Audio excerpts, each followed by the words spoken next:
James Moore. James, pretty extraordinary event. Thanks for being here. What do you make of the fact that she's offered her resignation today?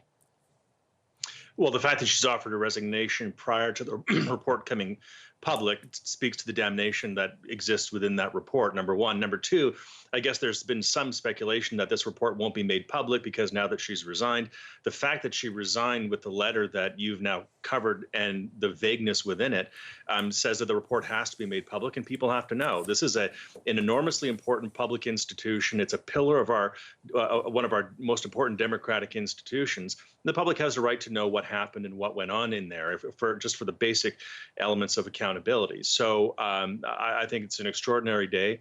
I think it's incredibly unfortunate, but clearly the right thing has happened, and clearly Julie Payette was ill-suited for the job from the get-go. Who's accountable for this? They did skip over the committee that when you were in government, you were helpful putting over, and you were the heritage minister then. So who's accountable here, James? Justin Trudeau is accountable. When I was heritage minister, we oversaw the installation of David Johnston as Governor General, and it was a phenomenally impressive process that was in place, and I was really proud to be part of that, and proud over time every day as David Johnston turned into one of Canada's great governors general that we've had. So, you know, this is Justin Trudeau's appointment. He put celebrity ahead of competence. He put celebrity ahead of character, and it's unfortunate. You know, I'm sure that Justin Trudeau meant well. I think wanted you know, the best outcome possible with her as Governor General, but it failed. She was his personal selection as Governor General, so certainly he bears responsibility, I think, for this in the end. Like if Stephen Harper was going to be held accountable for the way some of his Senate appointments turned out, for example, and the heat that Stephen Harper took for how some of those senators acted irresponsibly, for example, with their expenses, then I think certainly the same standard should be held to Justin Trudeau when it comes to Julie Payette.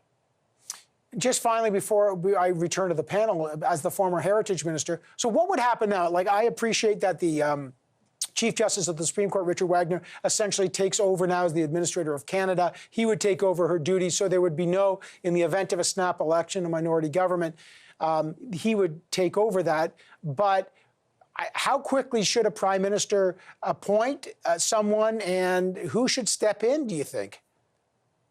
My personal view is that David Johnston should get a phone call from the Prime Minister in the coming few days and the offer should be made for him to come back and to be reinstalled as Governor General, certainly for this calendar year. I think it's widely speculated that there's going to be a federal election this year. There's a very large, very important, highly anticipated federal budget coming up, a lot of confidence votes on the horizon.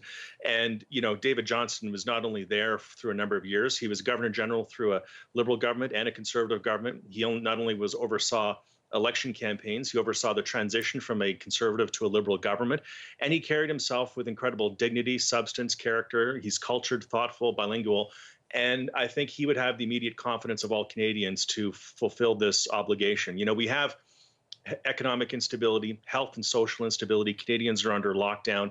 We're anxious about our future.